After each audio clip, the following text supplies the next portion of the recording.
ओं नारायणं नमस्कृत्य नरं चैव नरोत्तमं देवीं सरस्वतीं व्यासं ततो जयमुदीरयितमुखं करोति वाचालं पङ्गुलं हयतेगिरिं यत्कृपात्तमहं वन्दे परमानन्दमाधवं निगमकल्पतरोरगलितं फलं सुखमुखादमृतद्रवसंयुतं पिबत भागवतं रसमालयो मुहुरो रसिका भुविभावुकाः ओं व्यासं वसिष्ठनप्तारं सत्यपौत्रमकल्मषं पराशरात्मजं वन्दे सुगतातं तपोनिधिं ओं व्यासाय विष्णुरूपाय व्यासरूपाय विष्णवे नमो वै ब्रह्मनिधये वासिष्ठाय नमो नमः ओं श्री परमात्मने नमः ओं नमो भगवते वासुदेवाय दशम स्कंध अर्थात 16 अध्याय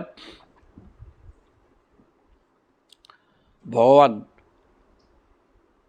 कालिय कबल रही लांजरे उड़े दी फणा टेकी दंशन करी प्रभु निश्चेष्ट हो जाती सते जमी विषज्वाला अरे चेता शून्य ये प्रकार अवस्था सी रही इे नंद यशोदा गोपाल माने आबाल वृद्ध वनिता सब से दौड़िकी आसिले कहीं सेठी भयंकर उत्पात सब देखा आकाश रे भूभाग एवं व्यक्ति मान मनरे सबुआड़ दुर्भाग्य समस्ते कहले भगवान बोधे कृष्ण चलीगले एत बड़ विपत्ति कौन दिशुची सब समस्ते विकलिया कि धाइक किसी खबर पाई ना कृष्णकर पाद चिन्ह को देखिकी यथास्थान पहुँचीगले देखा आसिक प्रभु को अवस्था या समस्ते तीन लोक शून्य दिशला काठ पथर भी ठिया कौन कले देखा ताहा कृष्ण मातरंग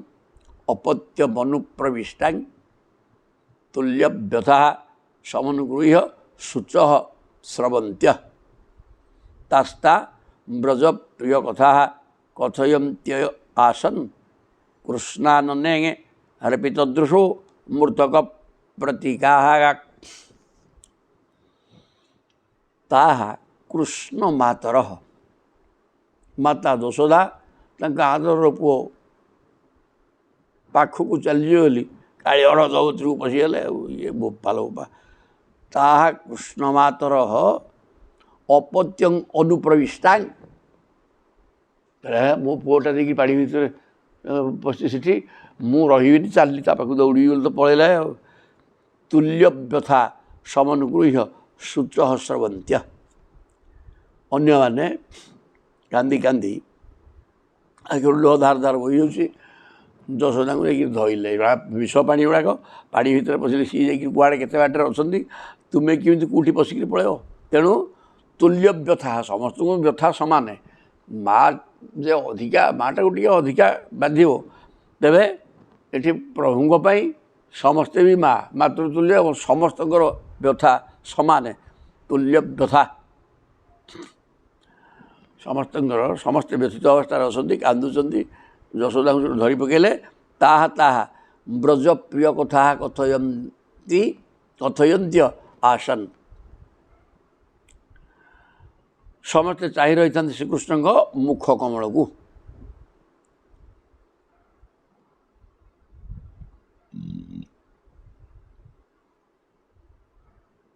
कृष्ण नने अर्पित दृश मृतक प्रतीका समस्त कृष्णानने भगवान श्रीकृष्ण आनन माने मुखपद्म को अर्पित दृश मुख को समस्ते रटाउट चाहिए जो मानकर अधिकांश गोपी मूर्छित होगले तास्ता व्रज प्रिय कथा कथयन्त्य अधिकांश गोपी मूर्छित हो पड़ जाती जो मानकर चेता थाए से श्रीकृष्णकर पूतनाबोध आदि ब्रजर प्रिय लीला कही यशोदा को धैर्य धरले ब्रज प्रिय कथा ब्रजरे जो भगवान कृष्ण जो खेला लीला करते जो प्रकार कले कहले पुतनाटा एड़े बड़ राक्षा शुणी चिपिकी मार दी था सीटा मल्ला गोटे तृणावर्त आसला आकाश को उड़े गला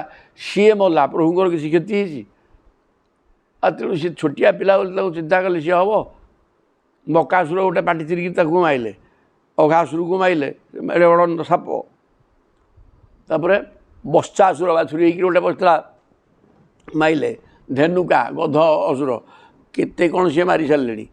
ଆଉ ଯିଏ ତାଙ୍କ ପାଖକୁ ସିଏ ତ ମରୁଛି। ଆଉ ଇଏ ଏତେ ତୁମେ ବ୍ୟସ୍ତ ହଅନି। ବିଭିନ୍ନ କଥା ଗୋପାଙ୍ଗନା ମାନେ ବୁଝାଉଛନ୍ତି। ଏ ପ୍ରକାର ହେଇକିରି କେତେକ ମୂର୍ଚ୍ଛିତ ହୋଇକରି ପଡ଼ିଗଲେ ଗୋପାଙ୍ଗନା। ଆଉ କେତେକ ଭଗବାନ କୃଷ୍ଣଙ୍କର ମୁହଁକୁ ଚାହିଁକିରି ଠିଆ ହେଇଛନ୍ତି। କୃଷ୍ଣ ପ୍ରାଣା ନିର୍ବିଶତୋ ନନ୍ଦାଦିନି ବିକ୍ଷତଂ ହ୍ରଦମ୍ ପ୍ରତ୍ୟଷେଧତ ସହ ଭଗବାନ ରାମ କୃଷ୍ଣାନୁଭାବ। କୃଷ୍ଣ ପ୍ରାଣାନ୍ ନିର୍ବିଶତ, କୃଷ୍ଣଗତ ପ୍ରାଣ ହେଉଛନ୍ତି ଯଶୋଦା। ଯଶୋଦାଙ୍କର ପ୍ରାଣବାୟୁ କୃଷ୍ଣ ବିନା ଉଡ଼ିଯିବ, ଏଥିରେ କୌଣସି ଭୁଲ ନାହିଁ। ଏ ପ୍ରକାର ହେଉଛନ୍ତି ଯଶୋଦା। ତେଣୁ ସେ ପାଣି ଭିତରେ ପଶି ଯାଇଥିଲେ। ନନ୍ଦାଦିନି ବିକ୍ଷତମ୍ ହ୍ରଦମ୍, ନନ୍ଦ ପ୍ରଭୃତି ଦେଖିଲେ ଯେ ଇଏ ହ୍ରଦ ଭିତରେ ପଶିବା ବ୍ୟବସ୍ଥା କରୁଛନ୍ତି। ତେଣୁ ପ୍ରତ୍ୟଷେଧତ ସହ, ତେଣୁ ତାକୁ ନିଷେଧ କଲେ। ଏବଂ ସ ଭଗବାନ ରାମ କୃଷ୍ଣାନୁଭାବବିତ୍, ଭଗବାନ ରାମ କୃଷ୍ଣଙ୍କର ପ୍ରଭାବ ଜାଣିଛନ୍ତି। ଇଏ ତାଙ୍କର କେହି କିଛି କ୍ଷତି କରିପାରିବେନି, ସେ ସମସ୍ତଙ୍କୁ ଠିକ୍ କରିଦେବେ। ତେଣୁ ସିଏ ମଧ୍ୟ ତାଙ୍କୁ ନିଷେଧ କଲେ। ର ଇଥଂ ସୁଗୋକୁଳ ମନନ୍ୟ ଗତି ନିରୀକ୍ଷ ସସ୍ତ୍ରୀ କୁମାର ମତି ଦୁଃଖିତମାତ୍ମ ହେତୁ ଆଜ୍ଞାୟ ମର୍ତ୍ୟ ପଦବିଙ୍ଗ ଅନୁବର୍ତ୍ତମାନ ସ୍ଥିତ୍ୱା ମୁହୂର୍ତ୍ତ ମୁଦତିଷ୍ଠତ୍ ଉରଙ୍ଗବନ୍ଧାଙ୍ଗତ ଇଥଂ ସ୍ୱଗୋକୁଳଂ ଅନନ୍ୟଗତି ନିରୀକ୍ଷ। ନିଜର ଗାଈ ଗୋରୁ ସମୂହ ଏବଂ ଗୋପାଳମାନଙ୍କର ସ୍ଥିତିଗତି, ସେମାନଙ୍କର ଅନ୍ୟ କୌଣସି ଗତି ନାହିଁ। ନା ଏଠିକି ଆସିକି ସାପକୁ ବାଡ଼େଇକି ମୋତେ ଉଦ୍ଧାର କରିବେ, ଗୁଟା କ'ଣ କରିବେ, ପାଣି ଭିତରେ ବିଷ ଗୁଡ଼ାକ କ'ଣ କରିବେ। ତେଣୁ ସେମାନଙ୍କର ଗତି ନାହିଁ କିଛି। ସସ୍ତ୍ରୀ କୁମାର ମତି ଦୁଃଖିତ ମାତ୍ମ ହେତୁ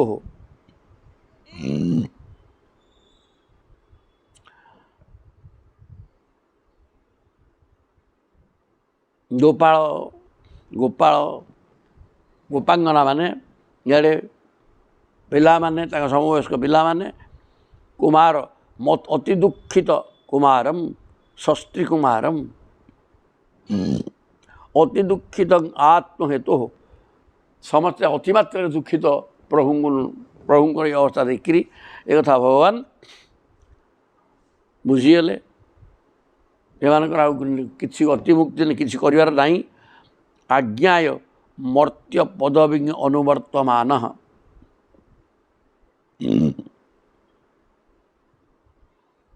ଦେଖିଲେ ଆବାଳ ବୃଦ୍ଧମାନେ ଯାହାକୁ ସମସ୍ତେ ଦୌଡ଼ିକି ପଳେଇ ଆସିଛନ୍ତି ଏବଂ ସମସ୍ତେ ଶୋକାଗ୍ନିରେ ଜଳୁଛନ୍ତି। ସେମାନଙ୍କର ତାଙ୍କ ଛଡ଼ା ଅନ୍ୟ ସହାୟକ ନାହିଁ, ଯାହା ଭରସା ନାହିଁ। ତେଣୁ ମୁହୂର୍ତ୍ତଙ୍କ ମଧ୍ୟରେ କ'ଣ କଲେ? ଆଜ୍ଞାୟ ମର୍ତ୍ୟ ପଦବି ଅନୁବର୍ତ୍ତମାନ ସ୍ଥିତ୍ୱା ମୁହୂର୍ତ୍ତମ୍, କିଛି ସମୟ ରହିକିରି ଉଦତିଷ୍ଠତ ଉରଙ୍ଗ ବନ୍ଧାତ୍, ସର୍ପ ବନ୍ଧନରୁ ମୁକ୍ତି ହେବାର ବ୍ୟବସ୍ଥା କଲେ।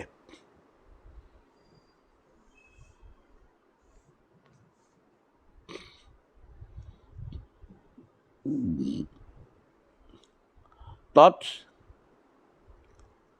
ପ୍ରଥ୍ୟମାନ ବପୁଷା ବ୍ୟଥିତାତ୍ମ ଭୋଗ, ବାହାରିବାର ବାଟ କରିଦେଲେ। ସାଙ୍ଗେ ସାଙ୍ଗେ କ'ଣ କଲେ ନା ତ୍ୟକ୍ତୋନ୍ନମଜ୍ୟ କୁପିତଃ ସ୍ୱଫଣାନ ଭୁଜଙ୍ଗ ତସ୍ତୌ ଶୋଷଣ ରନ୍ଧ୍ର ବିଷାମ୍ଭରୀଶ ସ୍ତୌଧେ କ୍ଷଣୁଲ୍ଲ ଓଲମୁକ ମୁଖ ହରି ମିକ୍ଷମାଣ ତତ୍ ପ୍ରଥ୍ୟମାନ ବପୁଷା। ପ୍ରଭୁ କହିଲେ, ଆରେ ଇଏ ମୋତେ ତା ଭୋଗ ତା ଇଏରେ ଶରୀରରେ ବାନ୍ଧି ଦେଇଛି ଲାଞ୍ଜରେ। ତେଣୁକରି ଶରୀରକୁ ବଢ଼େଇଲେ, ପୃଥୁଳ ମୋଟା କରିଦେଲେ, ଶରୀର ଅତ୍ୟନ୍ତ ପୃଥୁଳ କଲେ, ମୋଟା କରିଦେଲେ। ତା ଫଳରେ ସାପର ସବୁ ଛିଡ଼ିଯିବ ଏ ପ୍ରକାର ଲାଗିଲା। ଆଉ ମୋଟା ହେଇଗଲେ ବ୍ୟଥିତାତ୍ମ ଭୋଗ, ନିଜର ଭୋଗ ମାନେ ମୁଣ୍ଡ ବ୍ୟତୀତ ଆଉ ଯେଉଁ ଶରୀର ଅଂଶ ସେଗୁଡ଼ା ସବୁ ସହଜେ ଯେମିତି ଛିଡ଼ିଯିବ ଏ ପ୍ରକାର ଲାଗିଲା ଆଉ। ତେଣୁ ତ୍ୟକ୍ତୂନ୍ନମଜ୍ୟ କୁପିତ ଆଉ ସାବୁଟା ନିଶ୍ଚୟ କ୍ରୋଧ କରିବ, ସେ କ୍ରୋଧରେ ଫଁ ଫଁ ହେଉଛି, ଫଁ ଫଁ ହେଇକିରି ମଧ୍ୟ ତ୍ୟକ୍ତ୍ୱା ଛାଡ଼ିଦେଲା ଭଗବାନ କୃଷ୍ଣଙ୍କୁ ଛାଡ଼ିଦେଲା, ଯେଉଁ ବାନ୍ଧିଥିଲା ନିଜ ଶରୀର ଦେହରେ ଗୁଡ଼େଇ ହେଇକି ରହିଥିଲା ଛାଡ଼ିଦେଲା ଆଉ। ଅଲଗା ଠିଆ ହେଇକି ରହିଲା ଆଉ କ୍ରୋଧରେ ଫଣା ଟେକିକିରି ଫଁ ଫଁ ହେଲା ଆଉ। ସୋ ଫଣା ଭୁଜଙ୍ଗ, ଭୁଜଙ୍ଗ ମାନେ ସର୍ପ କାଳିଅ ନିଜର ଫଣା ଉଠେଇ କ୍ରୋଧରେ ତସ୍ତୌ ଶୋଷଣ ଶୋଷଣ ରନ୍ଧ୍ର ବିଷାମ୍ଭରି ଭରିଷ, ନିଶ୍ୱାସ ପବନରେ ବିଷ ଭର୍ତ୍ତି କରି ଫଁ ଫଁ ଫଁ ହେଇକିରି ବିଷ ଉଦ୍ଗାର କଲା। ସ୍ତବ୍ଧେ କ୍ଷଣୋଲ୍ଲୋମୁଖ ଏବଂ ମୁଖ ଦେହରୁ ବିଷ ସହିତ ଅଗ୍ନି ବାହାରିଲା ହରିମିକ୍ଷମା ପ୍ରଭୁଙ୍କୁ ଚାହିଁକିରି।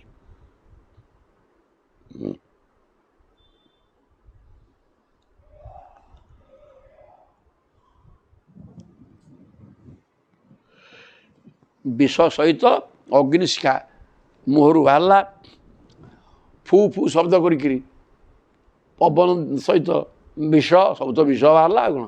ଏହି ପ୍ରକାର ଅବସ୍ଥାରେ ପ୍ରଭୁଙ୍କୁ ଛାଡ଼ି ଦେଇକିରି ଯେହେତୁ ଶରୀରକୁ କାଟିଲା, ଅତି ମୋଟା ହେଇଗଲେ ଶରୀରକୁ କାଟିଲା ଛିଣ୍ଡିଯିବ ଏ ପ୍ରକାର ହେଲା, ତେଣୁ ସେ ବାଧ୍ୟ ହୋଇକି ତାକୁ ଛାଡ଼ି ଦେଇ ଅଲଗା ଠିଆ ହେଲା ଏବଂ ତା ମୁଖରୁ ଅଗ୍ନି ବାହାରିଲା। ଫୁ ଫୁ ଶବ୍ଦ ପବନ ସହିତ ବିଷ ଉଦ୍ଗୀରଣ କଲା। ଚଙ୍ଗ ଜିହ୍ୱୟା ଦ୍ୱିଶିଖୟା ପରିଲେଲିହ୍ୟାନ ହାନମ ଦ୍ୱେ ଶୃକିଣେଙ୍ଗେ ଇହତି କରାଳ ବିଷାଗ୍ନି ଦୃଷ୍ଟିଙ୍ଗେ କ୍ରୀଡ଼ନ ନମୁ ପରିଶସାର ଯଥା ଖଗେନ୍ଦ୍ର ବଭ୍ରାମ ସୁବ୍ୟବସରଂ ପ୍ରସମୀକ୍ଷମାଣ। ସେ ତାର ଦୁଇ ତଙ୍ଗ ଜିହ୍ୱୟା ଦ୍ୱିଶିଖୟା, ସାପ ଗୁଡ଼ାକର ଦୁଇଟା ଜିଭ ଲହ କରୁଥିବେ, ଦ୍ୱିଜିହ୍ୱା ସେ ଦିଫାଳିଆ ଜିଭ ଆଉ ଜିଭ ଦିଫାଳିଆ ଜିଭ ଲହ ଲହ କରି ଦୁଇ ଓଠକୁ ଚାଟୁଥାଏ ଓ ତାର କରାଳ ଚକ୍ଷୁରୁ ବିଶ୍ୱଜ୍ୱାଳା ନିର୍ଗତ ହେଉଥାଏ। ତଂ ଜିହ୍ୱୟା ଦ୍ୱିଶିଖୟା ପରିଲେଲିହାନମ୍, ଦୁଇଟା ଜିହ୍ୱା ଲହ ଲହକେ ବାହାର କରୁଥାଏ ଏବଂ ଓଠକୁ ସବୁ ଚାଟୁଥାଏ। ଦ୍ୱେ ଶୃକ୍ମିଣୀ କ୍ଷତି କରାଳ ବିଷାଗ୍ନି ଦୃଷ୍ଟି, ତାର କରାଳ ଚକ୍ଷୁରୁ ବିଶ୍ୱଜ୍ୱାଳା ନିର୍ଗତ ହେଉଥାଏ। ଅତି କରାଳ ବିଷାଗ୍ନି, ବିଷ ସହିତ ଅଗ୍ନି ବର୍ଷା। ହଁ ସେ ବିଷ ବି ଅଗ୍ନି, ବିଷ ରୂପକ ଅଗ୍ନି ହେବ, ନହେଲେ ବିଷ ସହିତ ଅଗ୍ନି ବର୍ଷା। କ୍ରୀଡ଼ନ ଅମୁଂ ପରିଶସାର ତଥା ଖଗେନ୍ଦ୍ର,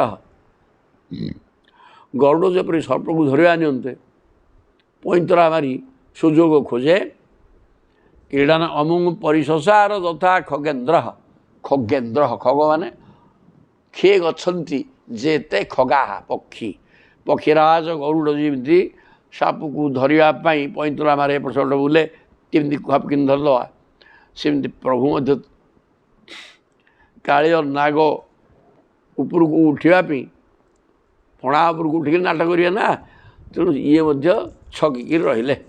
ବଭ୍ରାମ ସୁବ୍ୟବସରଂ ପ୍ରସମୀକ୍ଷମାଣ, ପ୍ରଭୁ ଯେତେବେଳେ ପଇଁତରା ମାଇଲେ କେମିତି ମୁଣ୍ଡ ଉପରକୁ ଉଠିବେ, ନାଗ ମଧ୍ୟ କାଳିଅ ନାଗ ମଧ୍ୟ ସେମିତି ସେ ବି ଏପଟ ସେପଟ ହେଲା। ସର୍ପ ମଧ୍ୟ ତାଙ୍କୁ ଦଂଶନ କରିବା ନିମନ୍ତେ ସୁଯୋଗ ଖୋଜି ଖୋଜି ପଇଁତରା ମାଇଲା। ପ୍ରଭୁ ଏପଟକୁ ପଳାନ୍ତି ସେପଟକୁ ପଳାନ୍ତି, ଏମିତି ଏପଟ ସେପଟ ହେଲା ଆସିକି। ସେ ନାଗ ମଧ୍ୟ ପ୍ରଭୁ ଯୁଆଡ଼େ ଯାଉଛନ୍ତି ସିଆଡ଼କୁ ମୁହଁ ହେଇକିରି ଯାଏ, ସେ ପୁଣି ଆଉ କୁଆଡ଼େ ପଳାନ୍ତି, ତେଣୁ ସେ ପୁଣି ସିଆଡ଼କୁ ମୁହାଁଏ। ଏହି ପ୍ରକାର ପ୍ରଭୁଙ୍କର ଗତିକି ଅନୁସରଣ କରି ନାଗ ମଧ୍ୟ ତାଙ୍କ ସହିତ ଏପଟ ସେପଟ ହେଲା। ଦୁଇ ଜଣଙ୍କ ଭିତରେ ଛକା ପଞ୍ଝା ଚାଲିଲା। ଏବଂ ପରିଭ୍ରମ ହତୌଜ ସମୁନ୍ନତାଂଶ आनम्यंग तत् पृथुशिर सुधिरूढ़ आद्य तन्मूर्धरत्न निकर स्पर्शाति ताम्र पादाम्बुजु क्षीर कलांगा दिगुरु ननर्तंग। यही प्रकार एपट सेपट प्रभु होकर नाग काल नाग को एपट सेपट कर परिभ्रम हत ऊज ऊजस समुन्नत आंशम तार हालिया है सी किए नाग काल नाग प्रभु एपट सेपट हेले उपरକୁ केमती उठे तेणु नाग एपट सेपट है प्रभु जुआड़े जाऊँ तदनुसार सेपट को पड़ाती एपट को पड़ा सी सेमती एपट सेपट है एमती एपट सेपट हवा भितर प्रभुंकर पराक्रम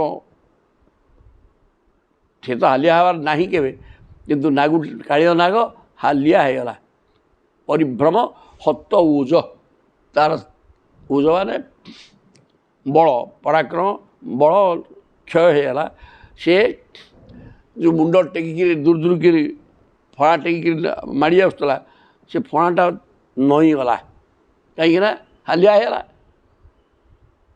आनम्य तत् पृथुशिरा शिर सुधिरूढ़ आद्य से जो टिके हालिया होकर मुंड को लुआई नेला प्रभु ता मुंड पर चढ़ीगले पृथुशिर विराट मुंड सुधिरूढ़ आद्य आदि पुरुष भगवान कृष्ण मुंड पर चढ़ीगले कहीं प्रभु तक एपट सेपट करेले तापर से हालिया होगला हालिया हो फणाटा फणाटा आस्ते आस्ते मुझी से तलू को मुंड कर पक हालिया हालिया कौन कर तेणु प्रभु से नई जा मुंड पर चढ़ीगले आदि पुरुष भगवान तन मूर्धरत्न निकर स्पर्शाति ताम्र प्रभुंकर पाद जा मुंडे जो दी पाद रखीदे तार मुंडे मणि अच्छी से रत्न मूर्धरत्न निकर सहस्र अनेक फणा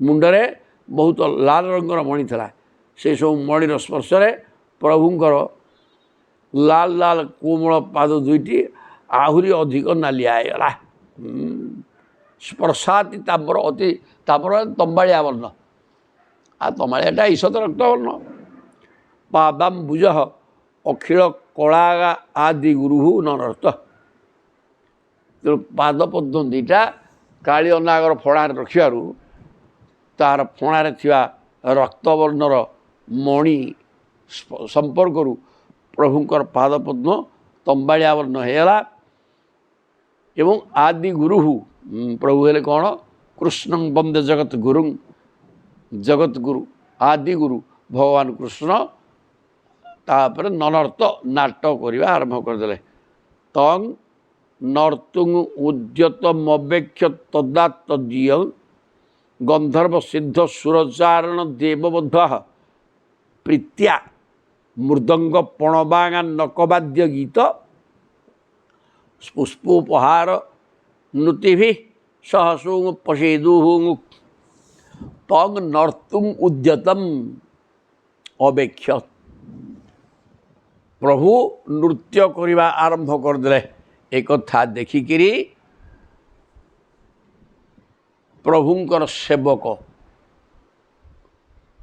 से देवता मानकर भी देवता मानकर मध्य आराध्य भगवान कृष्ण सी तांकर गंधर्व सिद्ध और सुर माने देवता चारण देववधू देवांगना माने समस्ते अच्छी एमाने प्रीत्या प्रेम रे सब बाद्य बजेले कि गंधर्व मान कम है गीत बाद्य तेणु गंधर्व मृदंग पणव आनक बहुत बाद्य बजे गीत बोली पुष्पवृष्टि कले सहसा उपसेदतु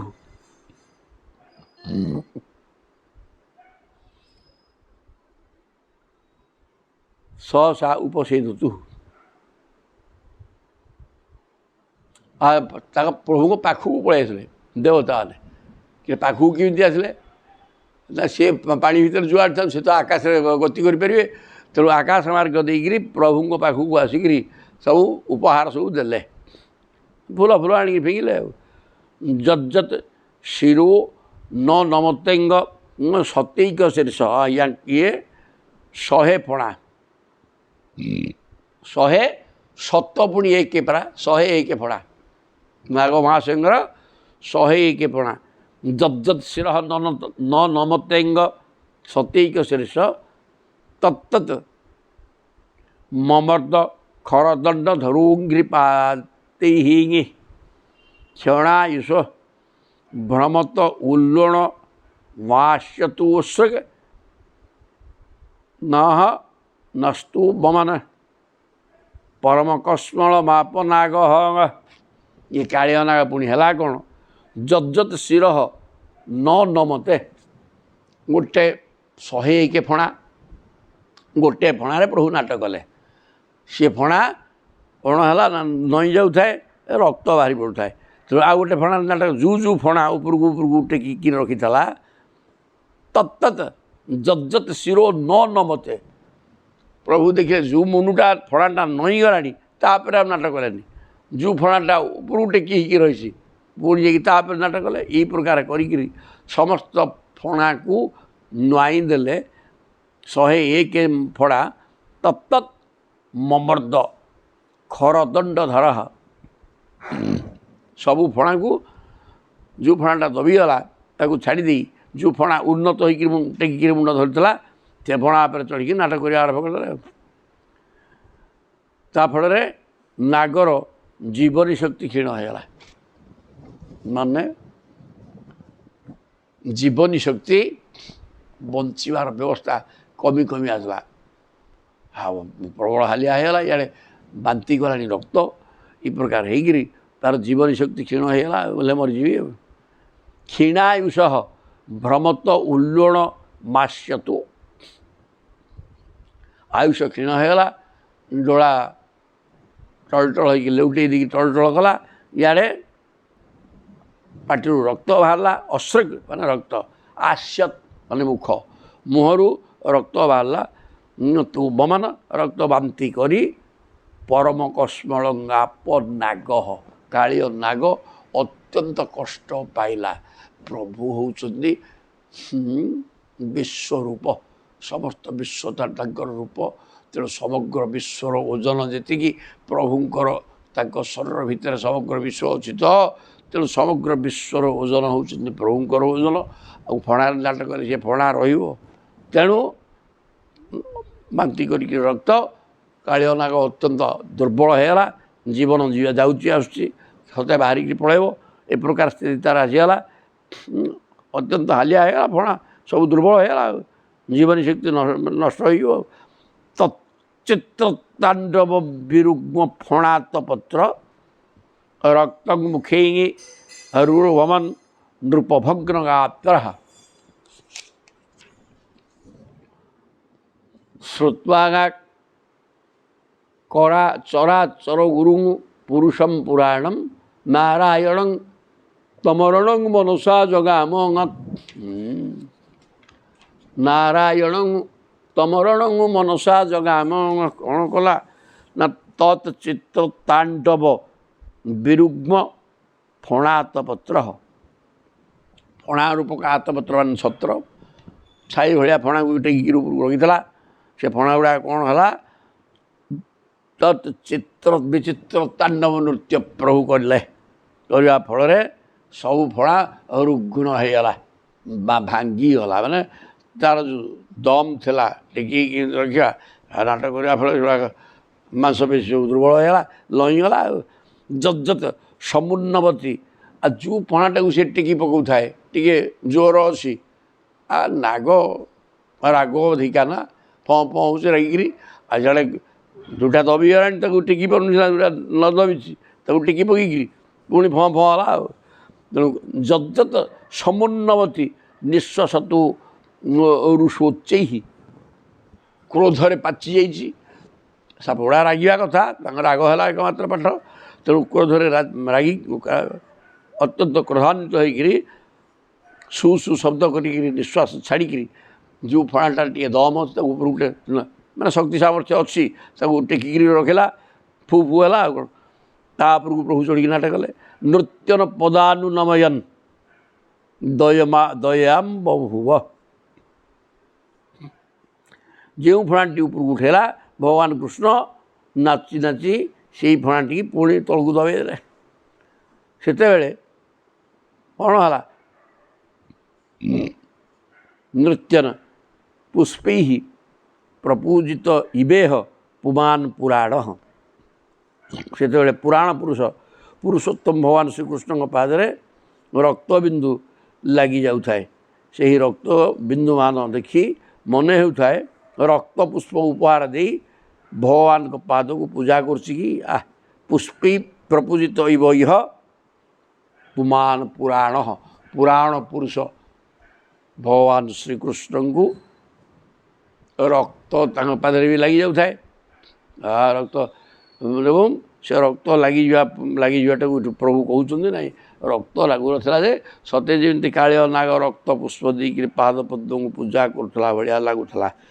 ତଚ୍ଚିତ୍ର ରକ୍ତଂ ମୁଖୈଃ ରୁରୁମମନ୍ ରୂପ ଭଗ୍ନ ଗାତ୍ର। ତା ଶରୀର ସବୁ ଭଗ୍ନ ହୋଇଗଲା ଏବଂ ଫଣାରୁ ରକ୍ତ ବାହାରିଲା। ଶ୍ରୁତ୍ୱା ଚରାଚର ଗୁରୁଂ ପୁରୁଷଂ ପୁରାଣଂ। ଚରାଚର ଗୁରୁ ଏବଂ ପୁରାଣ ପୁରୁଷ ଭଗବାନ, ପୁରାତନ ପୁରୁଷ ସିଏ। ନାରାୟଣଂ ତମରଣଂ ମନସା ଜଗାମ। ଆଦି ଶିକ୍ଷକ ପୁରାଣ ପୁରୁଷ ଭଗବାନ ନାରାୟଣଙ୍କ କଥା ତାର ମନେ ପଡ଼ିଗଲା। ଆଉ ସେ ମନେ ମନେ ଭଗବାନଙ୍କର ଶରଣ ପଶିଗଲା। ଆଉ ତମ୍ ତମରଣମ୍ ନାରାୟଣଂ ତମରଣଂ। ତଂ ଅରଣମ୍, ଅରଣ ଯାହା ଶରଣ ସିଆ। ସେ ମନସା ଶରଣଂ ଜଗାମ।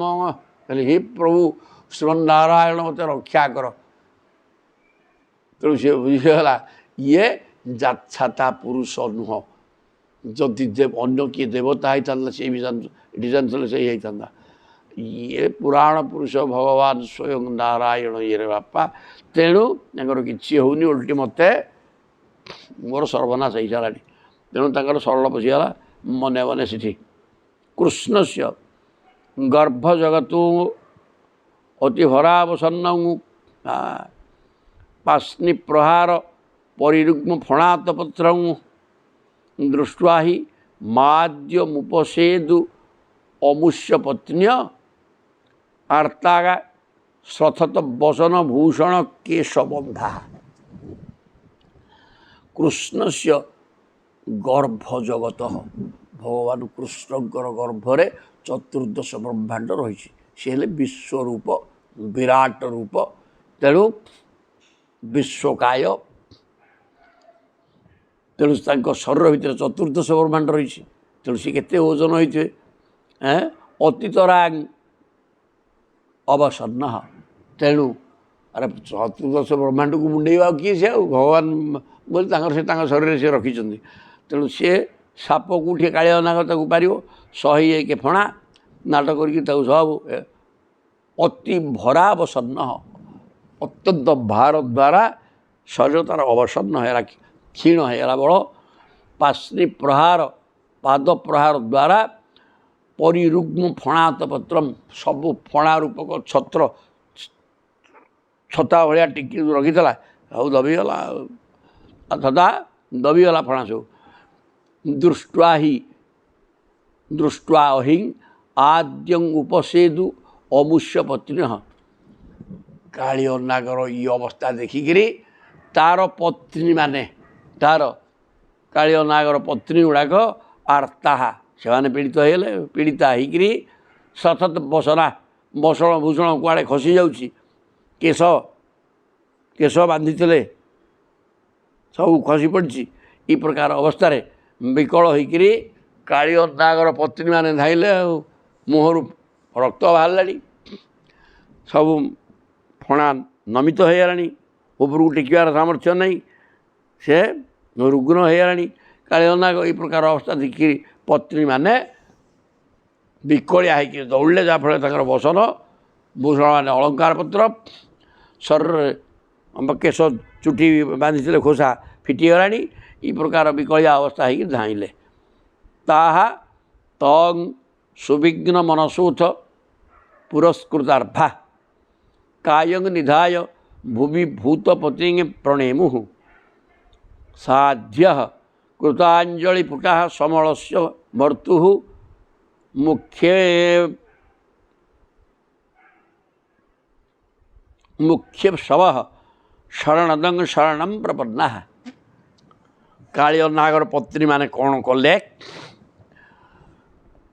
ताहा तंग सुविघ्न मनसोथ पुरस्कृतार्भा निज निजर अर्भ मैंने छोट छोट पिला को आगे धरिकी कहले मार मुंडिया लंब हो पड़ जा प्रभु पादे आगे पिला आगे नहीं रही तार प्रभाव अलग प्रकार पड़ो टिकी पिलुआ कहे माइकी जदि पाद तले पड़े प्रभुंर दया सागे सागे आसीज ना तेणु माँ मैंने चालाक करी निज निजर छोट छोट पिला नहीं सामने रखी प्रणाम करे और निजे प्रणाम कले काय निधाय भूविभूत पति प्रणय मुहु समस्त भूत चतुर्दश ब्रह्मांडर मालिक भगवान कृष्ण चरणार बिंदरे लंब हो सब पड़गले निज पिला आगे रखी सब समस्त पर्यटन लंब हो साध्य कृतांजलि पुटा समल से वर्तु जड़े विशिष्ट पंडित ऋषि प्रतिम व्याख्याकार कहती कालंदी ह्रद गोटे बड़ गोटे चढ़ा थिला एवं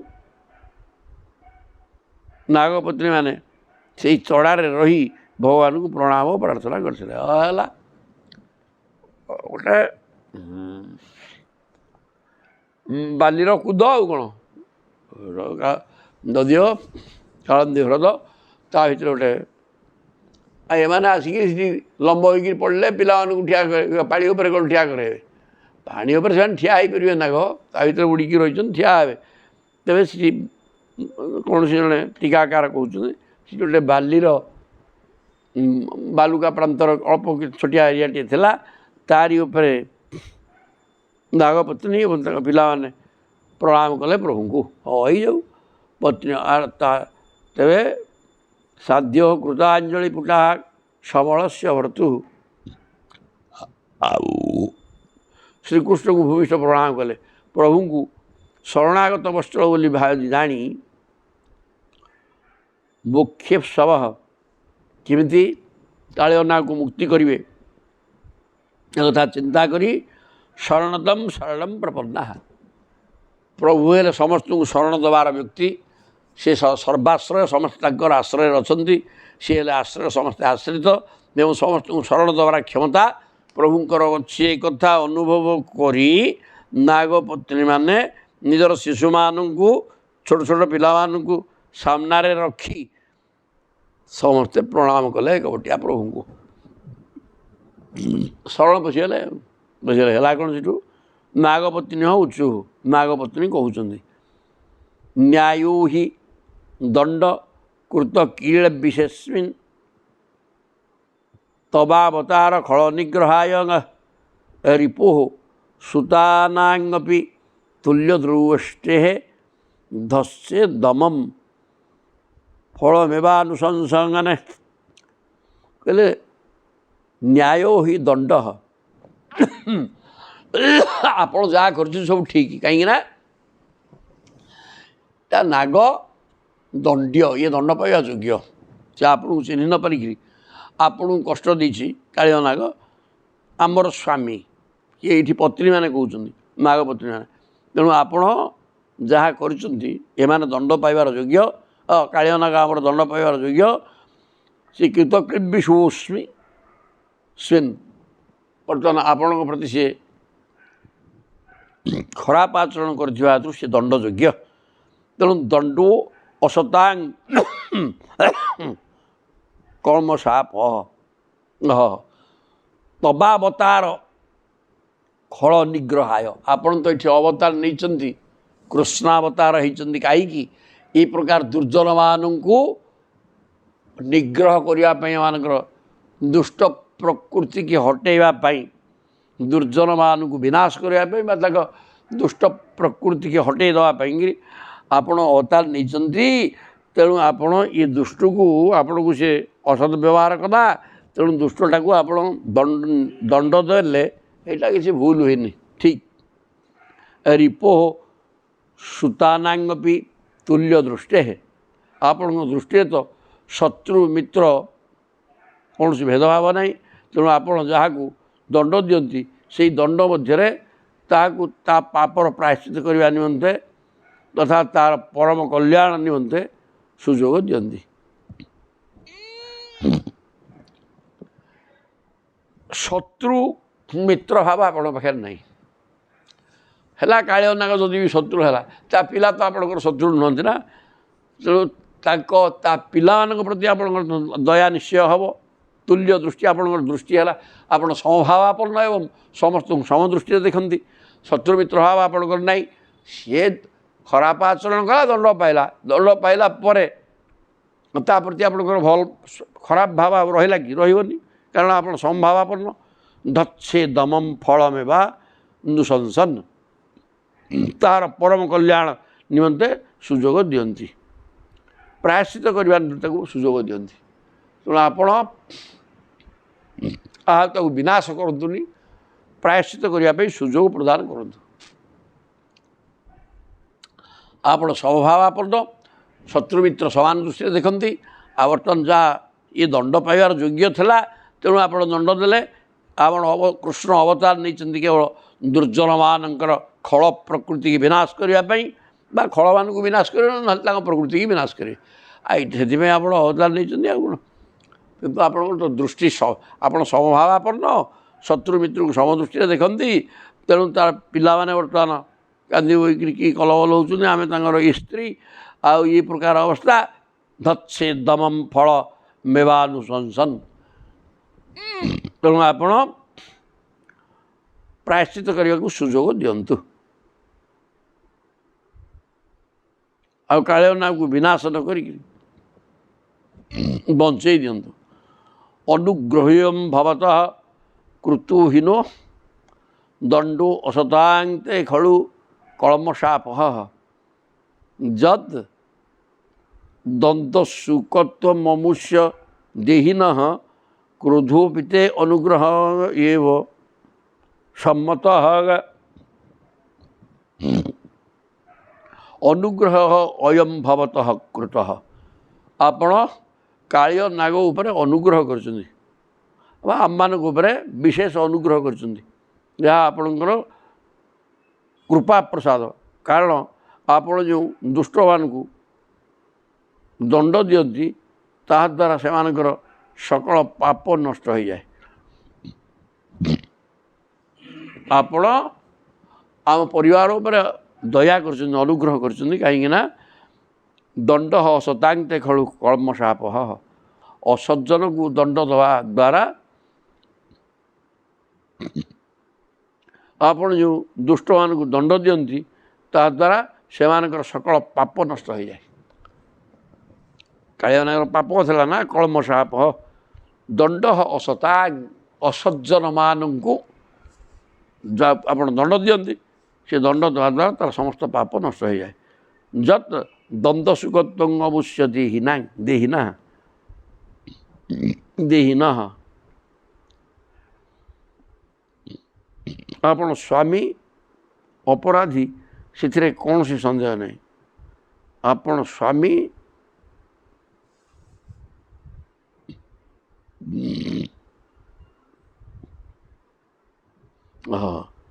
क्रोधोपिते अनुग्रह एवं सम्मत जद दंतशुक त्वं अमुष्यति न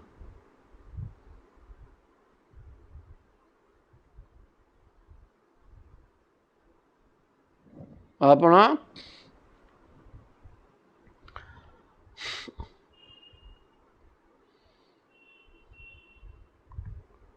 आमर स्वामी अपराधी कहले आमर स्वामी कालिया नाग होउछन्ति अपराधी तेणु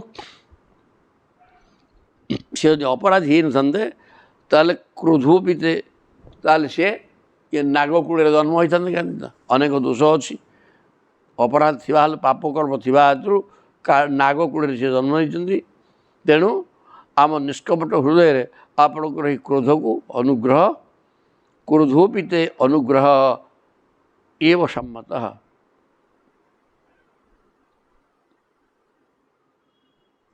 तेणु आपणकर क्रोधटा आम पाई अनुग्रह बोली धरा कहीं आप रागी जाइए दंड देले नाग को हेले ताहा आम पाई अनुग्रह बोली आम भावुँ कहीं आपण ସ୍ୱାମୀ ତ ଆମର ଅପରାଧୀ, ତାଙ୍କର ପ୍ରବଳ ପାପ ଥିଲା, ସେଥିପାଇଁ ସେ ସର୍ପ ଯୋନିରେ ଜନ୍ମ ହୋଇଛନ୍ତି ଏବଂ ଆପଣଙ୍କୁ ଅପରାଧ ଆଚରଣ କରିଛନ୍ତି ନ ଜାଣି ନ ବୁଝିକିରି ଅପରାଧ ଥିଲା। ଆଉ ତେଣୁ ଆମେ ନିଷ୍କପଟ ହୃଦୟରେ ଆପଣଙ୍କର ଏଇ କ୍ରୋଧକୁ ଅନୁଗ୍ରହ ବୋଲି ଭାବୁଛୁ। ଆପଣ ଯେଉଁ କ୍ରୋଧ କରିକିରି ନାଗ ଉପରେ ନାଟକ କରି ତାକୁ କଲବଲ କରିସାରିଲେଣି, ସେଇଟା ଆମ ପ୍ରତି ଅନୁଗ୍ରହ ବୋଲି ଆମେ ଭାବୁଛୁ। ତପଃ ସୁତପ୍ତଂ କିମନେନ ପୂର୍ବଂ ନିରସ୍ତ ମାନେନ ଚ ମାନନ୍ଦେନ ଧର୍ମୋଥବା ସର୍ବଜନାନୁକମ୍ପୟା ଯତୁ ଭବାନ୍ ତୁଷ୍ୟତି ସର୍ବଜୀବ। ବୋଲେ ତପଃ ସୁତପ୍ତଂ କିମନେନ ପୂର୍ବଂ, ଅନେନ କାଳିୟ ନାଗେନ ପୂର୍ବଂ, ବହୁ ପୂର୍ବରୁ ଇଏ କଠୋର ତପସ୍ୟା କରୁଥିଲା, ନହେଲେ ଆପଣଙ୍କର ଚରଣାରବିନ୍ଦର ସ୍ପର୍ଶ ଇଏ ପାଇଲା କେମିତି? ନିରସ୍ତ ମାନେନ ଚ ମାନନ୍ଦେନ,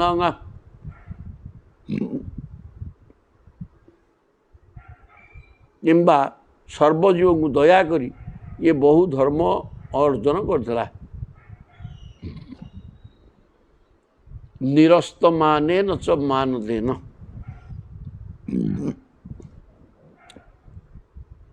ନିଶ୍ଚୟ ଗର୍ବ ଅଭିମାନ ଛାଡ଼ି ଅନ୍ୟମାନଙ୍କୁ ସମ୍ମାନ ଦେଇ ବହୁ ତପସ୍ୟା କରିଥିଲା। ମାନଦ ମାନେ ଅନ୍ୟମାନଙ୍କୁ ସମ୍ମାନ ଦେଇକିରି ନିଜେ ଅହଙ୍କାର ଦୂର କରି ଅନ୍ୟମାନଙ୍କୁ ସମ୍ମାନ ଦେଇକି କଠୋର ତପସ୍ୟା ହିଁ କରୁଥିଲା। ଧର୍ମୋଥ ଏବଂ ସର୍ବଜୀବଙ୍କୁ ଦୟାକରି ଧର୍ମ କରୁଥିଲା। ଧର୍ମୋଥବା ସର୍ବଜନାନୁକମ୍ପୟା, ସମସ୍ତ ଜୀବ ଦୟା ହିଁ ସବୁଠାରୁ ଧର୍ମ। ତେଣୁ ସବୁ ଜୀବମାନଙ୍କୁ ଦୟା କରିକିରି ଇଏ ବି ଧର୍ମ ଆଚରଣ କରିଥିଲା ଏବଂ ଅନ୍ୟମାନଙ୍କୁ ସମ୍ମାନ ଦେଇ ନିଜେ ଅହଙ୍କାର ଦୂର କରିକିରି ଆପଣଙ୍କୁ କଠୋର ତପସ୍ୟା କରିଥିଲା। ଆଉ ସବୁ ଜୀବଜନ୍ତୁମାନଙ୍କୁ ଦୟା କରିକିରି ଧର୍ମ ମଧ୍ୟ କରିଥିଲା। ଯତୁ ଭବାନ୍ ତୁଷ୍ୟତି ସର୍ବଜୀବ।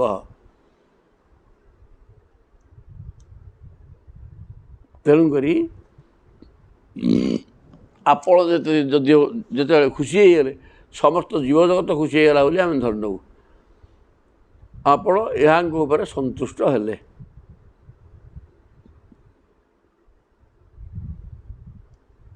ସନ୍ତୁଷ୍ଟ ହେଲେ ବୋଲି ଜାଣିଲେ କେମିତି? ବର୍ତ୍ତମାନ ପ୍ରଭୁ ନାଟ କରିକି ହାଲିଆ କରିଦେଇ ରକ୍ତବାନ୍ତି କରେଇ ସାରିଲେଣି, ତାପରେ ଆଉ ନାଟ କରୁନାହାନ୍ତି କି କାଳିଅ ନାଗକୁ ଛଟପଟ କରୁନାହାନ୍ତି। ତେଣୁ ପ୍ରଭୁ ତାକୁ ଯେଉଁ ଦଣ୍ଡ ଦେଉଥିଲେ କଠୋରରୁ କଠୋରତର, ସେଇଟା ବର୍ତ୍ତମାନ ବନ୍ଦ ହୋଇଗଲା। ତେଣୁ ଆପଣ ଆମ ଉପରେ ଖୁସି ବୋଲିକି ସେମାନେ କହୁଛନ୍ତି, ଆଉ କିଛି ଅସୁବିଧା ନାହିଁ। କସ୍ୟାନୁଭାବସ୍ୟ ନ ଦେବ ବିଦ୍ମହେ ତବାଙ୍ଘ୍ରି ରେଣୁ ସ୍ପର୍ଶାଧିକାର ଯଦବାଞ୍ଛୟା ଶ୍ରୀଙ୍ଗେ ଲଳନାଙ୍ଗା ଚରତପଃ ବିହାୟ କାମାନ୍ ସୁଚିରନ୍ଧୃତ ବ୍ରତା। କସ୍ୟ ଅନୁଭାବ ଅସ୍ୟ ନ ଦେବ ବିଦ୍ମହେ।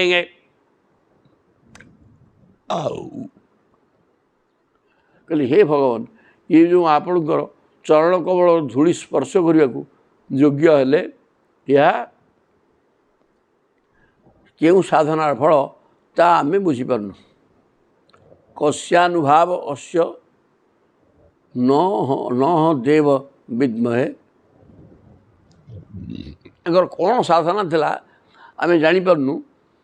ତବାଙ୍ଘ୍ରି ରେଣୁ ସ୍ପର୍ଶାଧିକାର, ଆପଣଙ୍କର ପାଦପଦ୍ମର ଧୂଳି କି ମୁଣ୍ଡରେ ଧାରଣ କଲେ। ତେଣୁ ଏ କ'ଣ ୟାଙ୍କର ତପସ୍ୟାର ଫଳ ଥିଲା ଆମେ କିଛି ବୁଝିପାରୁନୁ। ଯଦବାଞ୍ଛୟା ଶ୍ରୀ ଲଳନାହା ଅଚରତପଃ, ଆପଣଙ୍କର ପତ୍ନୀ ଲକ୍ଷ୍ମୀ ନିଜେ ଯେଉଁ ପାଦପଦ୍ମର ଧୂଳିକି ପାଇବା ପାଇଁ ତପସ୍ୟା କରୁଛନ୍ତି, ବହୁଦିନ ପର୍ଯ୍ୟନ୍ତ ସକଳ ଭୋଗ ତ୍ୟାଗ କରି ନିୟମ ପାଳନ ପୂର୍ବକ ତପସ୍ୟା କରିବାକୁ ପଡ଼ୁଛି।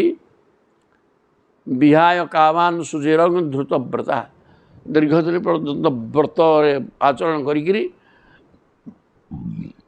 କାମାନ୍ ବିହାୟ, ସମସ୍ତ କାମନାକୁ ପରିତ୍ୟାଗ କରି ବ୍ରତ ଧାରଣ କରିକି ଲକ୍ଷ୍ମୀ ରହୁଛନ୍ତି ଆପଣଙ୍କର ପାଦ ପଦ୍ମର ସେବା କରିବା ପାଇଁ। ବର୍ତ୍ତମାନ ଇଏ କାଳିଅ ନାଗଙ୍କର କ'ଣ ତପସ୍ୟାର ଫଳ ଥିଲା, ଯାହାଫଳରେ ଆପଣଙ୍କର ପାଦ ପଦ୍ମର ଧୂଳିକି ମୁଣ୍ଡରେ ଧରିକି ବୁଲିଲେ। ନାକ ପୃଷ୍ଠଂ ନ ଚ ସାର୍ବଭୌମଂ ନ ପାରମେଷ୍ଟ୍ୟଂ ନ ରସାଧିପତ୍ୟಂ ନ ଯୋଗ ସିଦ୍ଧି ଅପୁନର୍ଭବಂ ବା ବାଞ୍ଛନ୍ତି ଯତପାଦ ରଜ ପ୍ରପନ୍ନା। ସଚ୍ଚା ଭକ୍ତମାନେ ପ୍ରଭୁଙ୍କର ପାଦ ପଦ୍ମର ଧୂଳି ଟିକେ ହିଁ ଚାହାନ୍ତି। ନ ନାକ ପୃଷ୍ଠମ ସ୍ୱରବ୍ୟୟଂ ସ୍ୱର୍ଗ ନାକ। ନାକ ସଦର୍ଥ ସିଂହାଣୀ ବାହାରେ ନାଇଁ ହଁ, ସେ ଗୋଟେ ନାକ ଯେ, ଆଉ ନାକ ବୋଇଲେ ସ୍ୱର୍ଗ। ସ୍ୱର୍ଗ କାମନା ଭକ୍ତ କରେନି, କେବଳ ଆପଣଙ୍କର ପାଦ ପଦ୍ମର ଧୂଳିକି ସେ କାମନା କରେ। ନଚ ସାର୍ବଭୌମଂ ସମସ୍ତ ଭୂଭାଗର ମାଲିକ ମାନେ ରଜାକୁ ଭକ୍ତ ଚାହେଁନି। ନ ପାରମେଷ୍ଟ୍ୟଂ ପରମେଷ୍ଟ୍ୟ ମାନେ ବ୍ରହ୍ମାଙ୍କର ସତ୍ୟ ଲୋକର ମାଲିକ ହେବା ପାଇଁ ସେ ଚାହିଁବନି। ନ ରସାଧିପତ୍ୟଂ ପୃଥିବୀର ମାଲିକ। ନ ଯୋଗ ସିଦ୍ଧି ଯୋଗ କରିକି ସିଦ୍ଧି ଲାଭ କରିବା ସେ କଥା ବି ଦରକାର ନାହିଁ। ଅପୁନର୍ଭବମ୍ ବା ପୁନର୍ଜନ୍ମ ନ ହେବା ପାଇଁ ମୁକ୍ତି, ଇଏ କୌଣସି ଜିନିଷ ଭକ୍ତ ଚାହେଁନି। ଭକ୍ତ କେବଳ ଆପଣଙ୍କର ପାଦ ପଦ୍ମର ଧୂଳିକି ହିଁ ଚାହେଁ। ପ୍ରକୃତ ସଚ୍ଚା ଭକ୍ତ ଯିଏ, ସେ ସ୍ୱର୍ଗ ପୃଷ୍ଠରେ ରହିବା ଚାହୁଁନି, ସମସ୍ତ ଭୂଭାଗର ରଜା ହେବା ପାଇଁ ଚାହୁଁନି, ସତ୍ୟ ଲୋକର ମାଲିକ ହେବା କଥା ଚାହୁଁନି, ଯେଉଁଠି ବ୍ରହ୍ମା ରହିଛନ୍ତି। ନ ରସାଧିପତ୍ୟମ୍ ଖଣ୍ଡେ ପୃଥିବୀର ମାଲିକ ହେବାକୁ ଚାହୁଁନି, ଯୋଗ ସିଦ୍ଧି ଚାହିଁବନି। ଅପୁନର୍ଭବମ୍ ମୁକ୍ତି ବି ଚାହିଁବନି। କେବଳ ଆପଣଙ୍କର ପାଦ ଧୂଳି ଟିକେ ଯଦି ମିଳିଗଲା ସେଇଟା ଯଥେଷ୍ଟ ଜଣେ ଭକ୍ତ ପାଇଁ, ଅନ୍ୟ କିଛି ସେ ଚାହିଁବନି। ତତ୍ ଏଷଃ ନାଥାପ ଦୁରାପମନ୍ୟୈଃ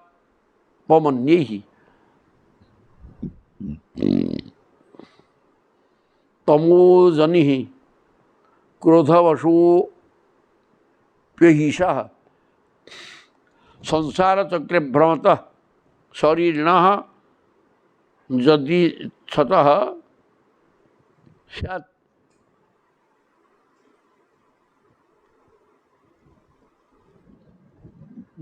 ବିଭବ ସମୀକ୍ଷା ବିଭବ ସମକ୍ଷ କହିଲେ ତତ୍ ଏଷଃ ହେ ନାଥ, ହେ ସ୍ୱାମୀ, କିଏ କାଳିଅ ନାଗର ପତ୍ନୀ ପ୍ରଭୁ କହୁଛନ୍ତି ହେ ସ୍ୱାମୀ। ତତ୍ ଏଷଃ ଦୁରାପଂ ଅନ୍ୟୈଃ ଦୁରାପମ୍ ଅନ୍ୟମାନଙ୍କ ପାଇଁ ଦୁଷ୍ପ୍ରାପ। ଅନ୍ୟମାନେ କେହି ବି ଆପଣଙ୍କର ପାଦ ଧୂଳିକି ପାଇପାରୁନାହାନ୍ତି ସହଜରେ। ଅନ୍ୟମାନଙ୍କ ପାଇଁ ଦୁଷ୍ପ୍ରାପ ଆପଣଙ୍କର ଚରଣାର ବିନ୍ଦୁର ଧୂଳି। ବର୍ତ୍ତମାନ ଗରୁଡ଼ ପାଇଗଲେ, ଗରୁଡ଼ କହୁଛି, ବର୍ତ୍ତମାନ କାଳିଅ ନାଗ ପାଇଗଲେ, କାରଣ ତାଙ୍କ ଉପରେ ନାଟ କରିକି ପ୍ରଭୁ ପାଦ ଧୂଳି ଦେଇ ଦେଇଛନ୍ତି। ଏଇଟା ଅନ୍ୟମାନଙ୍କ ପାଇଁ ଦୁଷ୍ପ୍ରାପ। ତମୋଜନିଃ ତମ ଗୁଣକୁ ନେଇକିରି ଇଏ ବର୍ତ୍ତମାନ ଜନ୍ମ କରିଛନ୍ତି। ତେଣୁ କ୍ରୋଧ ହେଉଛି ମୁଖ୍ୟ କାମ, ରାଗିବା। ଅପି ଅହିଷଃ ସର୍ପକୂଳରେ ଜାତ ହୋଇଛନ୍ତି। ତମଗୁଣୀ ଏବଂ କ୍ରୋଧ କରିବା ୟାଙ୍କର କାମ। ତେଣୁ ସିଏ ଯଦି କ୍ରୋଧରେ କିଛି ଭୁଲ କରିଦେଇଛନ୍ତି, ତ କାମ କ୍ରୋଧ କରିବା, ତମଗୁଣୀ ଆଉ କ'ଣ ସାପ କୂଳରେ ଜାତ ଆଉ। ହେଲେ ମଧ୍ୟ ବର୍ତ୍ତମାନ ଅନ୍ୟମାନଙ୍କ ପାଇଁ ଦୁର୍ଲଭ ଆପଣଙ୍କର ଚରଣାର ବିନ୍ଦୁର ସ୍ପର୍ଶ ପ୍ରଭୁ ପାଇଗଲେ। ସଂସାର ଚକ୍ରେ ଭ୍ରମତଃ ଶରୀରିଣଃ ଇଏ ସଂସାର ଭିତରେ ଯେଉଁ ଦେହ ଧାରଣ କରିକିରି ଯିଏ ଜନ୍ମମରଣ ଚକ୍ରରେ ପଡ଼ିକିରି ବୁଲୁଛନ୍ତି। ଯଦିଚ୍ଛତଃ ସ୍ୟାତ୍ ବିଭବ ସମକ୍ଷ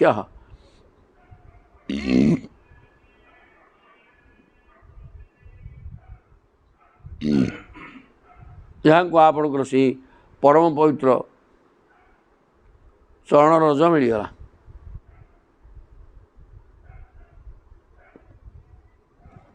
ବର୍ତ୍ତମାନ ଯଦିଚ୍ଛତଃ ସ୍ୟାତ୍ विभव समक्ष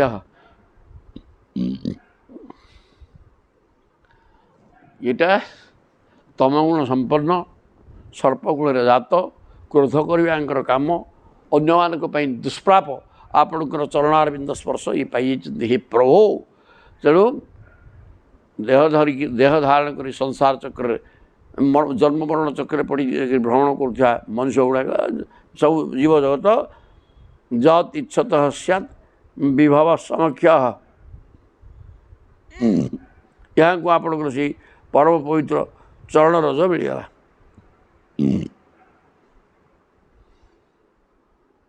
जहाँ को पाइबार इच्छा हेबा मात्रे संसार चक्र पड़ा जीव को संसार वैभव संपत्ति कथा कौन कहवा मोक्ष मिल जाए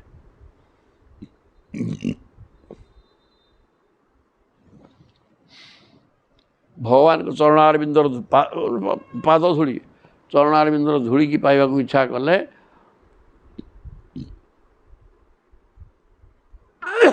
संसार वैभव नुहे सीधा मुक्ति मिल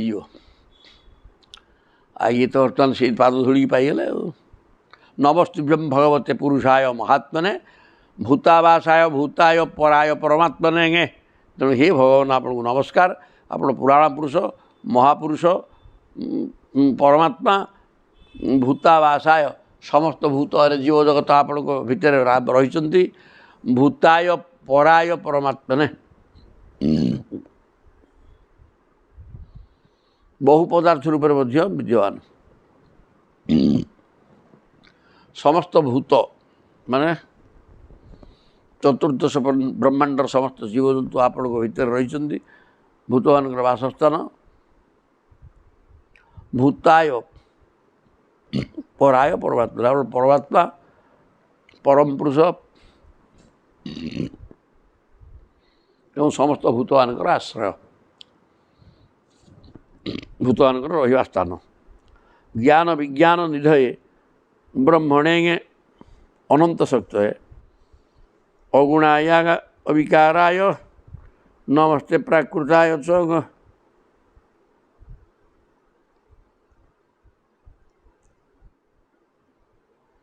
ज्ञान विज्ञान निधये ज्ञान माने अनुमान ज्ञान विज्ञान माने अनुभव ज्ञान सब ज्ञानर मालिक आपण आम ज्ञानमय आपण हेले ब्रह्म पदार्थ असीम अनंत शक्ति जोगमाया महाकाल प्रभृति अनेक शक्ति संपन्न अगुणाय आपण गुणातीत समस्त सद्गुणर मालिक किंतु तीन गुण ऊर्ध्वे अगुणाय अविकाराय आपण कौन से विकार नहीं सदा सर्वदा निर्दिष्ट स्थिति रही नमस्ते अप्राकृताय च प्रकृति है सतरतम तीन गुण विशिष्ट आपण प्रकृतिर ऊर्ध्वे तेणु अप्राकृताय ये प्रकार आपण को आमर नमस्कार कालाय कालनाभाय काला वयव साक्षिणे विश्वाय चतुष्प तदुपद्रष्टे तत्कर्ते विश्वहेतवे कालाय कालनाभाय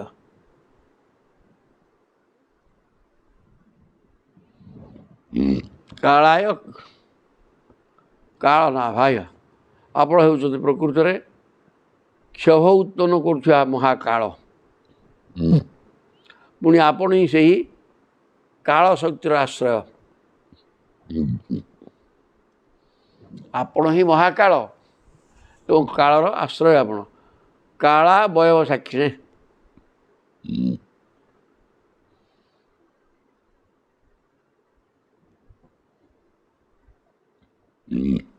समस्त अगर साक्षी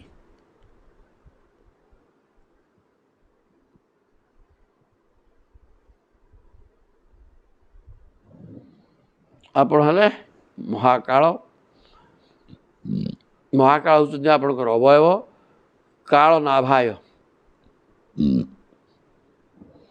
आपण ही काल शक्तिर आश्रय କାଳର କ୍ଷଣ କଳ୍ପ ଆଦି ସମସ୍ତ ଅଙ୍ଗର ସାକ୍ଷୀ। ଆପଣ ହେଲେ ବିଶ୍ୱରୂପ ତତ୍ ଉପଦ୍ରଷ୍ଟେ।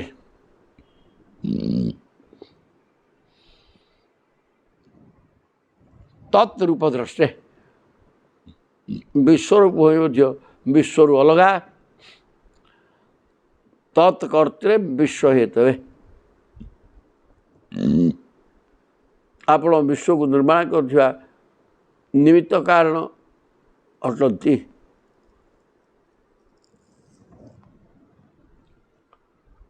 ବିଶ୍ୱ ଯେଉଁଥିରେ ନିର୍ମିତ ହୋଇଛି ସେହି ଉପାଦାନ କାରଣ ମଧ୍ୟ ଆପଣ। ବିଶ୍ୱ ନିର୍ମିତ ହୋଇଛି, ପୃଥିବୀ ଜଳ ତେଜ ବାୟୁ ଆକାଶ ଏସବୁ ମଧ୍ୟ ଆପଣ। ନିମିତ୍ତ କାରଣ ଅଟନ୍ତି। ଆଉ ନିମିତ୍ତ କାରଣ ସମବାୟୀ ଅସମବାୟୀ ନିମିତ୍ତ ଭେଦାତ୍।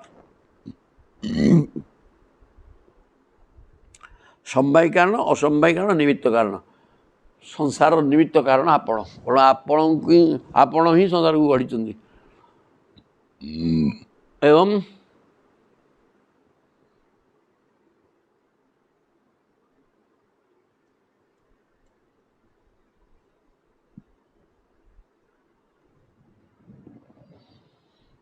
ଭୂତ ମାତ୍ରେନ୍ଦ୍ରିୟ ପ୍ରାଣ ମନୋ ବୁଦ୍ଧ୍ୟା ସୟାତ୍ମନେ ତ୍ରିଗୁଣେନାଭିମାନେନ ଗୂଢ଼ ସ୍ୱାତ୍ମାନୁଭୂତ।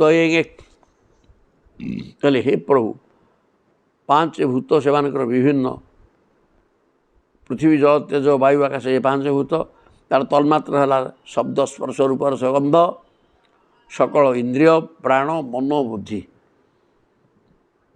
ଭୂତ ମାନେ ପଞ୍ଚ ମହାଭୂତ, ମାତ୍ରା ମାନେ ତନ୍ମାତ୍ର ଶବ୍ଦ ସ୍ପର୍ଶ ରୂପ ରସ ଗନ୍ଧ, ଇନ୍ଦ୍ରିୟ 10, ପ୍ରାଣବାୟୁ ମନ ବୁଦ୍ଧି ଏସବୁ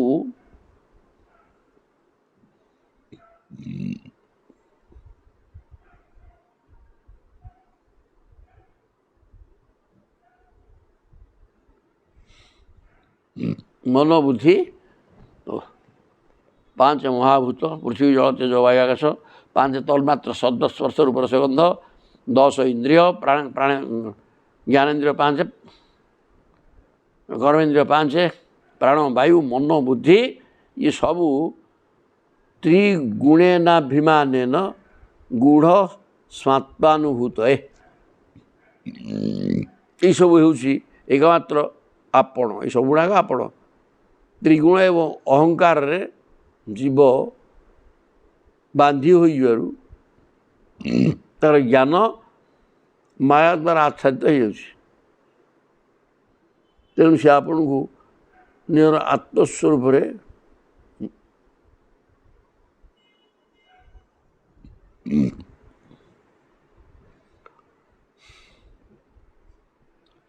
ତ୍ରିଗୁଣେନ ଅଭିମାନେନ ଆତ୍ମସ୍ୱରୂପ ବୋଲି ଜାଣିପାରୁନାହିଁ। ଗୂଢ଼ ସ୍ୱାତ୍ମାନୁଭୂତ। ଏସବୁ ଜିନିଷ ଗୁଡ଼ାକ ଦ୍ୱାରା ମନ ବାନ୍ଧି ଯାଉଛି। କ'ଣ? ପାଞ୍ଚ ଭୂତ, ପାଞ୍ଚ ତନ୍ମାତ୍ର ଶବ୍ଦ ସ୍ପର୍ଶ ରୂପ ରସ ଗନ୍ଧ, ପାଞ୍ଚ ଜ୍ଞାନେନ୍ଦ୍ରିୟ, ପାଞ୍ଚ କର୍ମେନ୍ଦ୍ରିୟ, ପ୍ରାଣ ବାୟୁ ମନ ବୁଦ୍ଧି ଏସବୁ ଦ୍ୱାରା ତିନି ଗୁଣକୁ ନେଇକିରି ମଣିଷ ଏ ପ୍ରକାର ବିଚଳିତ ହେଉଛି, ଯାହାଫଳରେ ମୁଁ ହେଉଛି ଆତ୍ମା ଏବଂ ପରମାତ୍ମାଙ୍କର ଅଂଶ ଏକଥା ଅନୁଭବ କରିପାରୁନାହିଁ। ନମୋ ଅନନ୍ତାୟ ସୂକ୍ଷ୍ମାୟ କୂଟସ୍ଥାୟ ବିପଶ୍ଚିତେ ନାନା ବାଦାନୁରୋଧାୟ ବାଚ୍ୟ ବାଚକ ଶକ୍ତ ଏକେ ନମୋ ଅନନ୍ତାୟ। ଆପଣ ହେଲେ ଅନନ୍ତ ଏବଂ ଅତ୍ୟନ୍ତ ସୂକ୍ଷ୍ମ ସଚିଦାନନ୍ଦ। ସୂକ୍ଷ୍ମ ଆପଣ, କୂଟସ୍ଥାୟ କୂଟସ୍ଥ ଭିତରେ ରହିଛନ୍ତି, ବିପଶ୍ଚିତେ ମାନେ ଜ୍ଞାନମୟ, ନାନା ବାଦାନୁରୋଧାୟ ଆପଣ ତର୍କଠାରୁ ବହୁତ ଦୂରରେ, ବାଦ ବିବାଦଠୁ ବହୁତ ଦୂରରେ। ବିବାଦ ସୃଷ୍ଟି ହେଲେ କିଛି ଆପଣ ଜଣା ପଡ଼ିବେନି। ବାଚ୍ୟ ବାଚକ ଶକ୍ତ ଆପଣ ହିଁ ବାଚ୍ୟ, ଆପଣ ବାଚକ ବି ଆପଣ। ବିଭିନ୍ନ ଆପଣ ହିଁ ସେସବୁ ମତବାଦକୁ ସେମାନଙ୍କର ମତ ଅନୁରୂପେ ଦର୍ଶନ ଦିଅନ୍ତି। ଆପଣ ହିଁ ସମସ୍ତ ଶବ୍ଦ ତଥା ସେହି ଶବ୍ଦରୁ ଅଭିବ୍ୟକ୍ତ ଅର୍ଥ। ବାଚ୍ୟ ମାନେ ଶବ୍ଦ, ବାଚ୍ୟ ଅର୍ଥ ବାଚକ ଶବ୍ଦ ବାଚକ ମାନେ ଶବ୍ଦ ବାଚ୍ୟ ହେଲା ଅର୍ଥ ଶବ୍ଦର ଅର୍ଥକୁ ବାଚ୍ୟ କୁହାଯିବ ଆଉ ଶବ୍ଦ ଆପଣ ଅର୍ଥ ବି ଆପଣ ଶବ୍ଦରୁ ତ ସମସ୍ତେ ଜଗତ ସୃଷ୍ଟି ହେଇଛି ଏଇଠି ପଢ଼ିଦେବା ନମଃ ଏ ଦୁଇ ତିନିଟା ପ୍ରମାଣ ମୂଳାୟ କବଏ ଶାସ୍ତ୍ର ଯେଉଁ ନୁହେଁ ପ୍ରବୃତ୍ତାୟ ନିବୃତ୍ତାୟ ନିଗମାୟ ନମୋ ନମଃ ଖାଲି ତ ନମସ୍କାର ନମଃ ପ୍ରମାଣ ମୂଳାୟ ଆପଣ ପ୍ରତ୍ୟକ୍ଷ ଅନୁମାନ ଆଦି ଯେତେ ସବୁ ପ୍ରମାଣ ରହିଛି ସେଇ ସବୁ ପ୍ରମାଣିତ କରୁଥିବା ମୂଳ ଆଧାର ପ୍ରମାଣକୁ ପ୍ରମାଣିତ କରୁଥିବା ମୂଳ ଶକ୍ତି ନମଃ ପ୍ରମାଣ ମୂଳାୟ ପ୍ରତ୍ୟକ୍ଷ ଅନୁମାନ ପ୍ରଭୃତି ଯେଉଁ ପ୍ରମାଣ ରହିଛି ତା'ର ମୂଳ ହେଲେ ଆପଣ କବଏ ଆପଣ ହେଲେ ଜ୍ଞାନୀ ଜ୍ଞାନ ସମ୍ପନ୍ନ ଆଉ ଶାସ୍ତ୍ର ଯେଉଁ ନୁହେଁ ବେଦାଦି ଶାସ୍ତ୍ରର ଉତ୍ପତ୍ତି ସ୍ଥାନ ଆପଣ ଏବଂ ଆପଣ ହେଲେ ଜ୍ଞାନମୟ ପ୍ରବୃତ୍ତାୟ ନିବୃତ୍ତାୟ ପ୍ରବୃତ୍ତି ନିବୃତ୍ତି ଉଭୟ ମାର୍ଗ ଆପଣଙ୍କ ପାଖରେ ଅଛି ନିଗମାୟ ନମୋ ନମଃ ଆପଣ ବେଦମୟ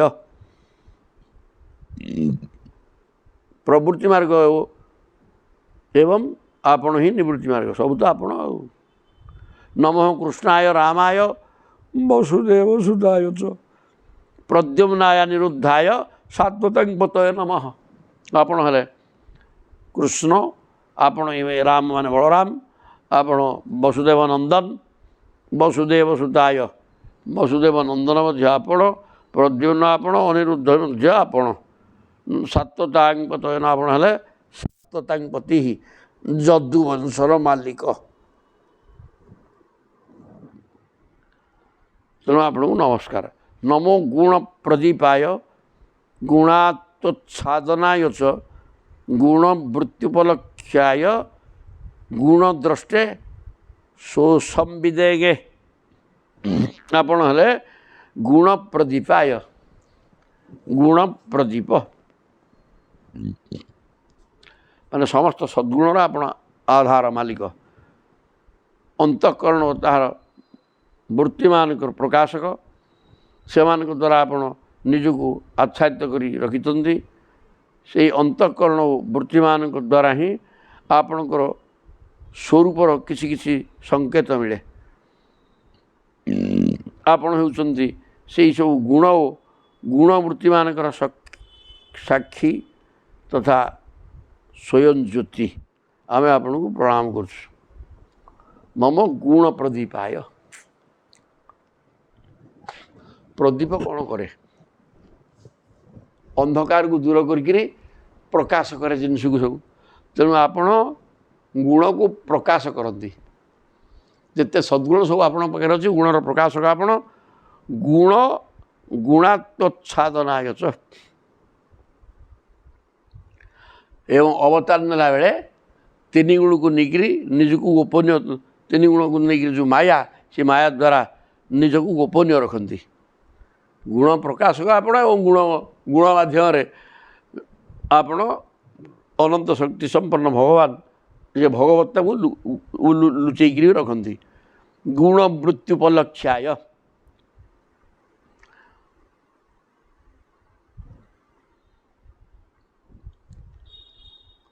ସେଇ ଅନ୍ତଃକରଣ ଓ ବୃତ୍ତିମାନଙ୍କ ଦ୍ୱାରା ଆପଣଙ୍କର ସ୍ୱରୂପ ଜ୍ଞାନ ହୁଏ ଗୁଣ ବୃତ୍ତି ଉପଲକ୍ଷାୟ ଆପଣ ଗୁଣର ଦ୍ରଷ୍ଟା ଦେଖୁଛନ୍ତି ସ୍ୱସମ୍ବିତ ନିଜର ଜ୍ଞାନ ଦ୍ୱାରା ଆପଣ ଗୁଣମାନଙ୍କର ଦ୍ରଷ୍ଟା